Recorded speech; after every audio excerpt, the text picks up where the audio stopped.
27 ఏళ్ల తర్వాత ఢిల్లీ పీఠంపై కమలం జెండా ఎగిరింది.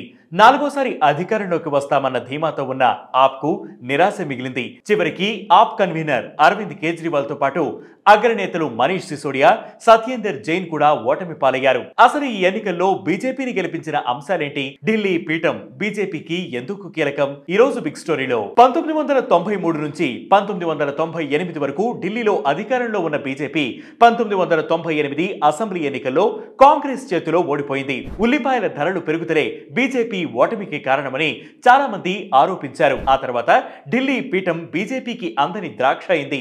నరేంద్ర మోదీ నాయకత్వంలో బీజేపీ జాతీయ స్థాయిలో భారీ విజయాలు సాధించింది. 2014 నుంచి అనేక రాష్ట్రాల ఎన్నికల్లో కూడా విజయం సాధించగలిగింది. అయితే ఢిల్లీలో మాత్రం పాగా వేయలేకపోయింది. మరోవైపు ఢిల్లీలో కొత్తగా పార్టీ ప్రారంభించిన అరవింద్ కేజ్రీవాల్ 3 సార్లు అధికారంలోకి వచ్చారు. అంతేకాకుండా 2022లో జరిగిన పంజాబ్ అసెంబ్లీ ఎన్నికల్లో ఆయన పార్టీ విజయం సాధించడంతో పాటు బీజేపీకి కంచుకోటైన గుజరాత్ లో 5 సీట్లు గెలుచుకున్నారు. కేవలం 12 ఏళ్లలో కేజ్రీవాల్ ఆప్ను జాతీయ హోదా ఉన్న 5 పార్టీలలో ఒకటిగా చేశారు. కాబట్టి కేజ్రీవాల్ ను ఎదుర్కోవాలంటే ముందు ఢిల్లీలో గెలవాలి. ఇక ఢిల్లీలో ఉత్తరప్రదేశ్, ఉత్తరాఖండ్, హర్యానా, పంజాబ్, రాజస్థాన్, హిమాచల్ ప్రదేశ్, మధ్యప్రదేశ్, బీహార్ రాష్ట్రాల నుంచి వలస వచ్చిన చాలా మంది ఉంటారు. అందుకే ఢిల్లీని హిందీ హార్ట్లాండ్ అంటారు. కాబట్టి ఇక్కడున్న వాళ్లను అట్రాక్ట్ చేయగలిగితే ఆయా రాష్ట్రాల్లో కూడా బీజేపీ తన ఇమేజ్ ను పెంచుకోవచ్చు.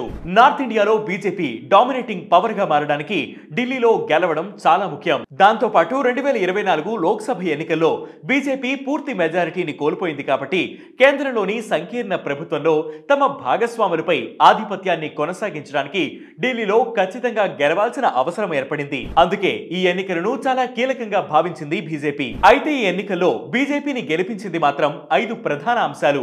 మొదటిది మిడిల్ క్లాస్. కొన్ని రిపోర్ట్స్ ప్రకారం ఢిల్లీ జనాభాలో 67.16% మధ్యతరగతి ప్రజలే ఉన్నారు. గత 12 ఏళ్లుగా అధికారంలో ఉన్న ఆమ్ ఆద్మీ పార్టీ 200 యూనిట్ల ఉచిత కరెంట్, మహిళలకు ఫ్రీ బస్ వంటి పథకాలతో పేదవారికి దగ్గరైంది. కానీ మిడిల్ క్లాస్ మీద ఫోకస్ చేయలేకపోయింది. ఎన్నికల ప్రచారంలో ఆప్ కన్వీనర్ అరవింద్ కేజ్రీవాల్ మధ్యతరగతి వారిని ఆకర్షించే ప్రయత్నాలు చేశారు, కానీ సఫలం కాలేకపోయారు. అదే పాయింట్ క్యాచ్ చేసిన BJP residents welfare association meetings తో పాటు ఇతర కార్యక్రమాల ద్వారా మిడిల్ క్లాస్ ను అట్రాక్ట్ చేయగలిగింది. ఇక తాజా బడ్జెట్ లో కేంద్ర ప్రభుత్వం ప్రకటించిన ట్యాక్స్ రిలీఫ్ ఢిల్లీ ఎన్నికల్లో బీజేపీ విజయంలో ప్రధాన పాత్ర పోషించింది. రెండవది ఆ పథకాలు కొనసాగిస్తామని చెప్పడం. ఆమ్ ఆద్మీ పార్టీ ముందు నుంచి ఉచితాలపైనే ఆధారపడింది.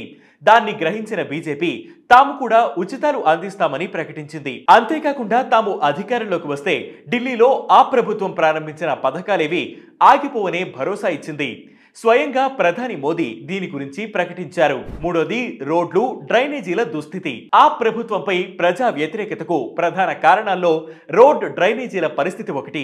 ఆప్ అధికారంలో ఉండడంతో ఈ పనులను లెఫ్టినెంట్ గవర్నర్ ద్వారా కేంద్ర ప్రభుత్వం చేయలేకపోతోందనే విషయాన్ని బీజేపీ ఓటర్లకు స్పష్టంగా చెప్పింది. దీంతో ఈ సమస్యల కారణంగా ఇబ్బంది పడిన కుటుంబాలు బీజేపీకి ఓటు వేశాయి. నాలుగోది ఎల్జీ ఆప్ గొడవ. రోడ్లు, సివిక్ వర్క్ లోపాలపై ఆప్ పార్టీ బీజేపీని టార్గెట్ చేసింది. ఈ పనులు చేయనివ్వకుండా లెఫ్టినెంట్ గవర్నర్ అడ్డుపడుతున్నారని ప్రచారం చేసింది. నిజానికి గత కొన్ని సంవత్సరాలుగా ఢిల్లీ ప్రభుత్వానికి లెఫ్టినెంట్ గవర్నర్ కు మధ్య దూరం పెరుగుతూ వస్తోంది. దీంతో కేంద్రం నియమించిన ఎల్జీతో కలిసి బీజేపీ ప్రభుత్వం మరిన్ని అభివృద్ధి పనులు చేసే అవకాశం ఉందని ఓటర్లు భావించారు. ఇక ఐదవది అధికార వ్యతిరేకత. గత 12 ఏళ్లుగా ఢిల్లీలో ఆమ్ ఆద్మీ పార్టీ అధికారంలో ఉంది. ఈ క్రమంలో అధికార వ్యతిరేకత ఎదురైంది. దీన్ని గుర్తించిన పార్టీ కొత్త అభ్యర్థులను పోటీలోకి దింపింది. అయితే చివరి నిమిషంలో చేసిన మార్పులు, కొంతమంది ఎమ్మెల్యేల ప్రజా వ్యతిరేకత వల్ల ఓటమి తప్పలేదు. ఈ 5 కారణాలతో 27 ఏళ్ల తర్వాత ఢిల్లీలో బీజేపీ విజయం సాధించింది.